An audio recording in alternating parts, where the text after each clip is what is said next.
Pada 22 April 2019, Kementerian Pertahanan telah menandatangani kontrak akuisisi 22 unit BMP-3F Infantry Fighting Vehicle dan 21 unit PT-3F Armor Personnel Carrier dengan Rosoboron Export Rusia senilai 175,2 juta US dollar.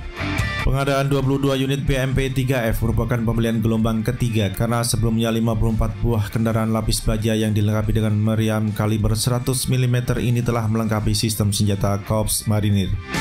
Adapun pesanan 21 unit PT-3F merupakan pengadaan pertama kendaraan lapis baja tersebut oleh Indonesia guna menggantikan BTR-50 yang telah mengabdi di Indonesia sejak awal 1960-an. Pemesanan BT-3F oleh Indonesia menjadikan Jakarta sebagai calon konsumen internasional pertama untuk senjata yang dikembangkan oleh Kurgan Masyafot CSC itu.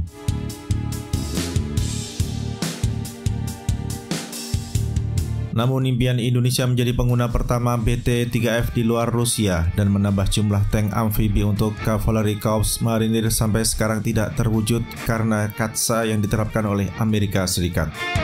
Ancaman katsa membuat Kementerian Keuangan tidak merealisasikan kontrak pembelian 22 BMP-3F dan 21 BT-3F menjadi kontrak efektif.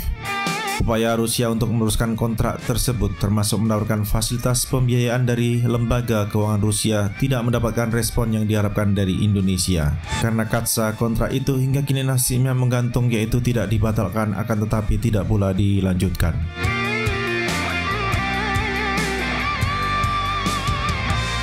Indonesia saat ini mengoperasikan sedikitnya 15 unit AAV-7A1 hasil hibah dari Korea Selatan. Rencana Korea Selatan untuk menjual sejumlah AAV-7A1 ke Indonesia beberapa tahun silam tidak terwujud karena ancaman gugatan BAE Systems kepada Hanwha Defense apabila menjual kendaraan amfibi yang memiliki 3 awak ini tanpa izin dari firma Inggris ini.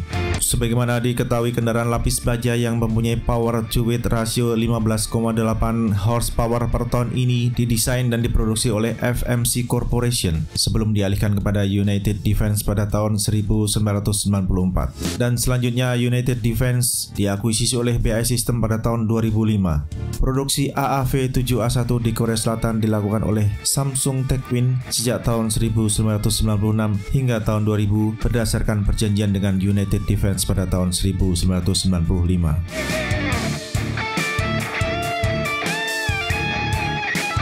Sadar akan kebutuhan Indonesia akan kendaraan pendarat amfibi, sejak beberapa tahun lalu Amerika Serikat aktif mempromosikan dan menawarkan AAV-7A1 kepada Korps Marinir dan Kementerian Pertahanan. Terlebih lagi dalam beberapa iterasi latihan rimpak di Hawaii, partisipasi Indonesia selain ditandai penyebaran beberapa kapal perang, juga diikuti dengan pengiriman beberapa unit AAV-7A1. AAV-7A1 yang diusung untuk memperkuat Cavalry Corps Marinir adalah Excess Defense Article. Karena lini produksi kendaraan lapis baja yang dapat memuat 25 pasukan marinir ini telah lama tutup. Upaya lobi Amerika Serikat berhasil, ditandai dengan permintaan resmi Menteri Pertahanan kepada Menteri Perencanaan Pembangunan Nasional Kepala Bappenas pada Juli 2020 yang memasukkan kendaraan pendarat amfibi sebagai bagian dari usulan program yang dibiayai oleh pinjaman luar negeri atau PLN.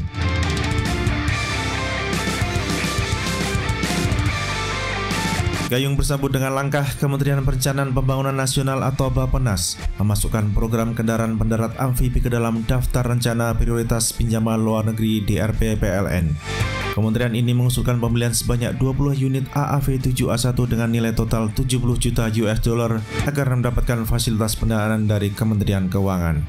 Akan tetapi, berdasarkan berbagai pertimbangan, program kendaraan pendarat amfibi tidak termasuk dalam 31 kegiatan senilai 5,8 miliar US dollar yang disetujui pendanaannya oleh Menteri Keuangan melalui penetapan sumber pembiayaan pada akhir April 2021 silam.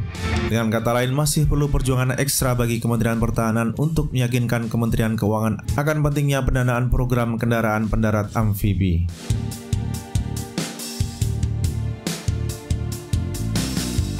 Amerika Serikat masih terus melakukan lobi agar Indonesia dapat menyiapkan fasilitas pendanaan bagi kendaraan lapis baja yang telah terlibat perang dengan Irak ini.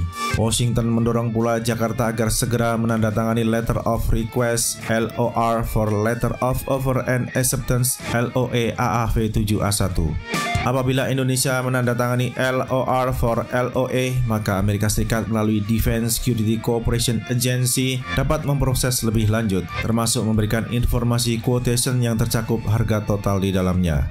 Dari sini tergambar bahwa rencana ekspor AAV-7A1 oleh Amerika Serikat ke Indonesia akan sepenuhnya menggunakan skema Foreign Military Sales, bukan direct commercial sales ataupun hybrid.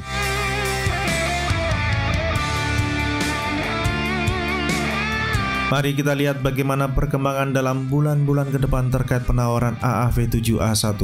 Isu utama yang harus dipecahkan sekarang adalah bagaimana pendanaan program kendaraan pendarat amfibi mendapatkan persetujuan dari Kementerian Keuangan. Baik Korps Marinir maupun Kementerian Pertahanan tidak mempunyai isu dengan rencana pembelian kendaraan lapis baja yang mempunyai ground pressure 0,57 kg per cm persegi ini.